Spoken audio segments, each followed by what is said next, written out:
好，大家咱们来看一下这个。第一，手表。手表大家知道吗？手表是什么呢 B là sừng. ？OK， B là B sừng. 啊，B 对吧？手表啊，这个叫手表，大家这是手表啊。手表。对，第二，报纸。B là sừng. 报纸。对，报纸我们选 A 好，这个叫报纸啊，个 side。第三，牛奶。C.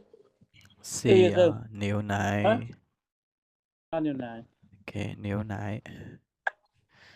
第四，房间。Y là sừng. 哦，房间是 A 对吧 ？OK，房间。丈夫。手表。丈夫。还有红色，红色是什么呢？bỏ cái đó đi红色。Đi là đi. OK，红色 D 对吧 ？OK，bỏ cái hòm 还有丈夫ở这边选 F。Phụ đầy. 对不对？